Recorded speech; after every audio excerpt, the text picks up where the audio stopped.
que se você tá aqui e prefere o YouTube para vídeos mais longos, agora a gente tá lá também. Só chegar por lá, lá é bom que tem aquele recurso de acelerar um pouco a voz. Eu amo aquele recurso, por isso que eu sempre falo. Mas é isso, gente. Aqui também tem muitas distrações às vezes. E sei lá, às vezes o meu apaga, aí depois fica apagando. Então eu não sei como é o de vocês. Mas fica a dica, estamos no YouTube também. Quem quiser chegar lá, aproveita, curte, compartilha, comenta. Tá bom? Hoje a gente está no capítulo 4 de 1 Crônicas e a gente vai continuar com o quê? Com genealogia. Crônicas a gente falou no início, né, que que o autor desse livro ia dar importância, muita importância a esses nomes, né, a quem compôs ali a nação de Israel, a quem fez história, quem, né, pessoalmente assim, até os que não fizeram história, até os que a gente não vê muito falar na Bíblia, ele fez questão de colocar para dizer que cada pessoa foi importante, cada pessoa foi fundamental. E o capítulo de hoje, ele é interessante porque ele vai falar sobre um monte de gente que compõe ali os descendentes de Judá, né? A gente vai voltar a falar sobre os descendentes de Judá.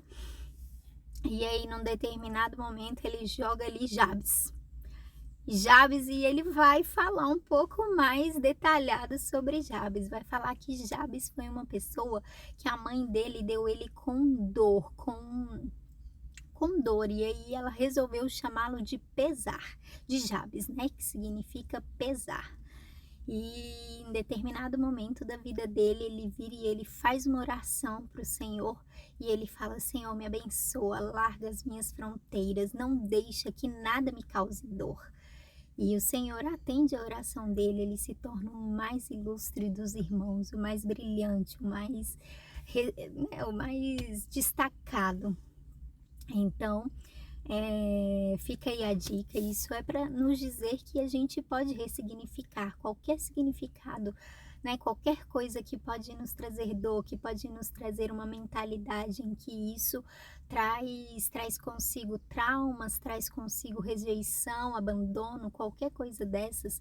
Quando a gente faz uma oração ao Senhor, o Senhor torna nova todas as coisas, torna exatamente aquilo que Ele nos fez para ser. Amém?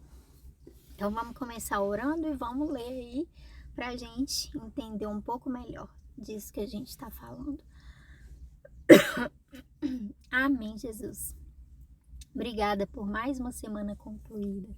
Obrigada por esta sexta-feira, obrigada pelos pássaros que cantam, pelo sol que nasceu, sabe, Deus, pelo dia que amanheceu e principalmente por termos a Tua palavra, Deus, para nos conduzir, para nos direcionar, para mudar a nossa mente, renová-la, sabe, Deus, e trazer mais esperança, mais fé, mais graça, para sabermos, Deus, que andando contigo, nós estamos seguros em toda a nossa caminhada, em toda a nossa jornada aqui na terra. Portanto, Deus, em nome de Jesus, que o Senhor possa falar conosco mais nesse dia de hoje. Em nome de Jesus, usa a minha vida, Deus, em nome de Jesus, e abra o entendimento de cada um aqui, que o Teu Espírito Santo sente com cada um para ler a Tua palavra. Sabe, Deus, esse é o único livro que nós podemos ler na presença do autor, e nós fazemos questão da sua presença conosco, nos explicando, nos ensinando, em nome de Jesus. Amém? Vamos embora?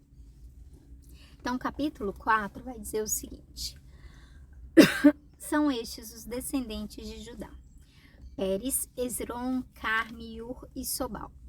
Sobal foi pai de Reaías, Reaías foi pai de Jaate, Jaate foi pai de Almai e Laade. Almai e Laade foram os antepassados dos grupos de famílias que moravam em Zora. Ur foi o filho mais velho de Calebe e da sua mulher Efrata, e os seus descendentes fundaram a cidade de Belém. Ur foi pai de 3 filhos, Etam, Penuel e Ezer.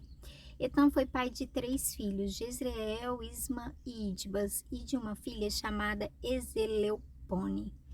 Penuel fundou a cidade de Gedor, e Ezer fundou Uza.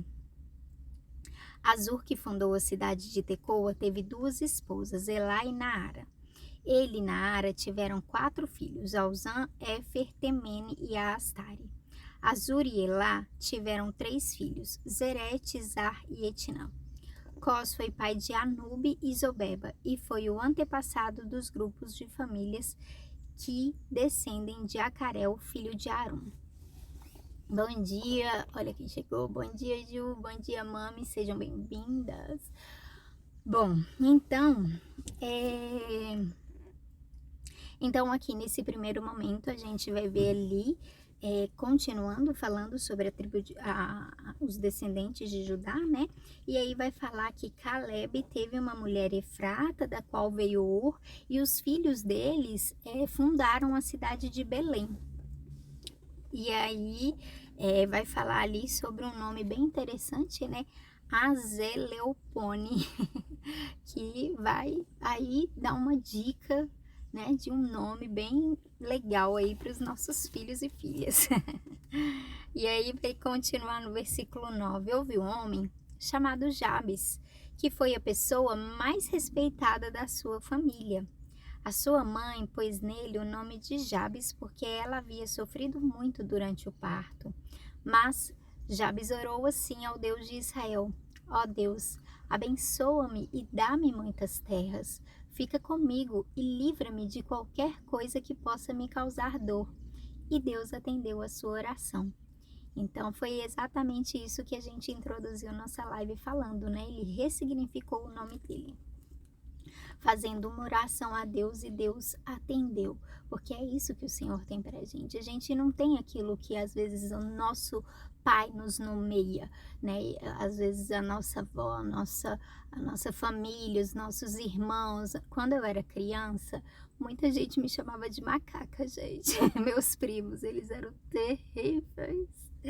Me chamava de macaca, me chamava de cabrita. Tá certo que eu também chamava eles de nariz de cavalo. Então, assim, a gente era uma troca de farpas cheias de amor, sabe? Mas, enfim, isso com certeza era brincadeira, ninguém levou a sério nada. Mas existem nomes que às vezes a gente traz para os nossos filhos ou para os nossos irmãos, para os nossos netos, enfim. Ah, não, esse menino é burro, esse menino não vai dar em nada, esse menino isso, esse menino aquilo, sabe?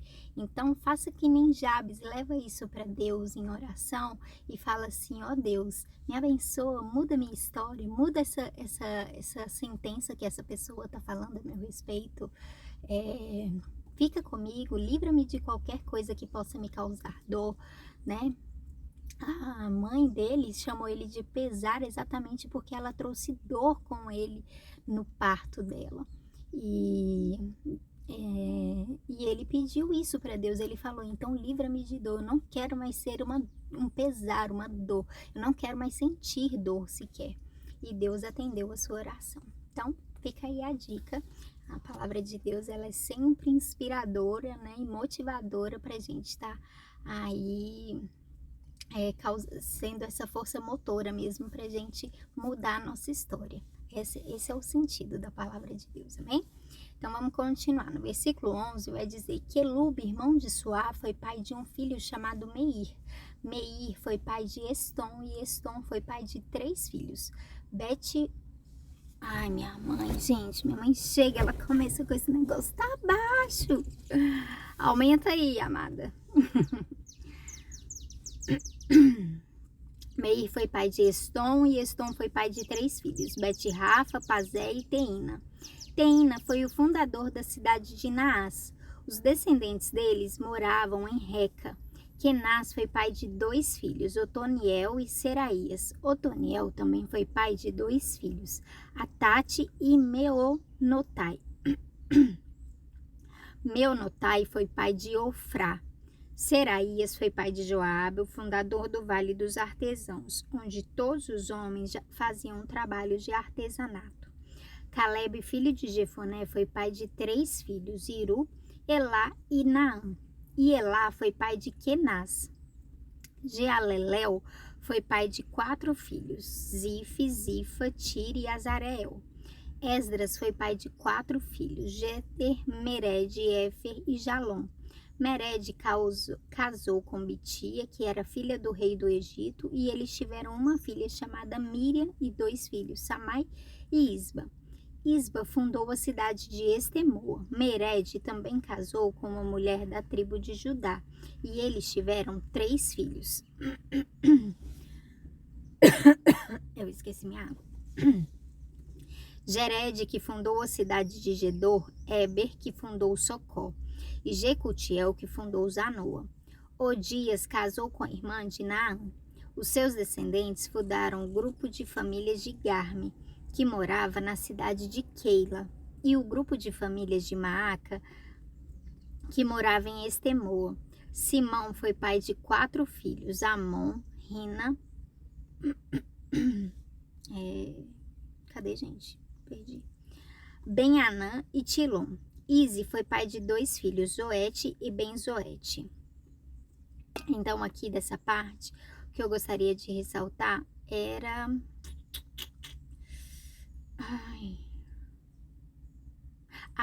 que Seraías foi pai de Joabe, o fundador do Vale dos Artesãos. A gente pode ver também nesse versículo, nesse capítulo aqui, as pessoas que fundavam cidades e que tinham um propósito específico, sabe? Que era diferenciada por aquilo que fazia. Então, basicamente isso. Então, no versículo 21 vai dizer, Selá foi um dos filhos de Judá, um dos descendentes de Selá foi Er, que fundou a cidade de Leca. Outro foi Lada, que fundou Maressa. Selá foi também um antepassado dos grupos de famílias que teciam linho e que moravam na cidade de Bet-Asbeia. Foi também um antepassado de Joquim, do povo que morava na cidade de Cozeba, e também de Joás e Saraf, que casaram com mulheres moabitas e ficaram morando em Belém. Estes registros são antigos. Eles eram oleiros que trabalhavam para o rei. Ai, que susto, gente. Eu acho que era um pássaro. Que trabalhavam para o rei e moravam nas cidades de Netaim e Gedera. Então, é isso. Então, aqui, outra cidade bem específica. Eles faziam muito linho, pano de linho, né? Teciam linho e que moravam na cidade de Bet-Asbeia. Então, outra coisa também que me chama a atenção. Não sei se chama a atenção de vocês. Simeão foi pai de 5 filhos. Nemuel, Jamin, Jarib, Zer e Saul. Saul foi pai de Salom. Salom foi pai de Mibsão. E Mibsão foi pai de Misma. Misma foi pai de Amuel. Amuel foi pai de Zacur. E Zacur foi pai de Simei. Simei foi pai de 16 filhos e 6 filhas. Mas os seus parentes tiveram menos filhos do que ele, e a tribo de Simeão não cresceu tanto como a tribo de Judá. Até o tempo do rei Davi, os descendentes de Simeão moravam nas seguintes cidades: Berseba, Molada, Zarsual, Bila, Ezem, Tolade, Betuel, Ormas, Niclag, Bet-Marcabote, Azar-Suzim, Bet-Bir e Saaraim. Eles também moravam em mais 5 cidades: Etã, Aim, Rimon, Toquém e Azã, e nos povoados que ficavam ao seu redor até a cidade de Baal. São essas as suas famílias e os lugares onde moravam. São estes os chefes dos seus grupos de famílias: Mesobabe, Janleque, Josa, filho de Amazias, Joel, Jeú, filho de Josibias, neto de Seraías e bisneto de Aziel, Elioenai, Jaacobá, Jezoaías, Asaías, Adiel, Gesimiel, Benaías, Isa, filho de Sif, neto de Alom, bisneto de Gedaías, trineto de Sine e tetraneto de Samaías. As suas famílias continuaram a aumentar e por isso eles se espalharam para o oeste quase até Gerar e levaram as suas ovelhas para pastar no lado leste do vale onde fica aquela cidade. Ali eles acharam muitas pastagens no pedaço de terra espaçosa, tranquila e cheia de paz. Os descendentes de Cã haviam morado ali antes. No tempo do rei Ezequias de Judá, os homens cujos nomes estão escritos acima foram até Gerar e destruíram as barracas e cabanas do povo que morava ali. Eles expulsaram o povo e ficaram morando em Gerar, porque ali havia bastante pasto para suas ovelhas. 500 homens da tribo de Simeão foram para Edom, na direção leste. Os seus chefes eram os filhos de Ize, Pelatias, Nearias, Refaías e Uziel. Eles mataram os amalequitas que haviam escapado com vida e estão morando ali até hoje. É isso. Boa sexta-feira, sextou. Amanhã nós não temos live. E é isso. Melhorou amanhã aí? Qualquer coisa, a gente dá um jeito. Lá no YouTube fica bem alto, viu, gente? Fica a dica. Então tá, gente. Beijo. Com Deus. Acabamos na hora.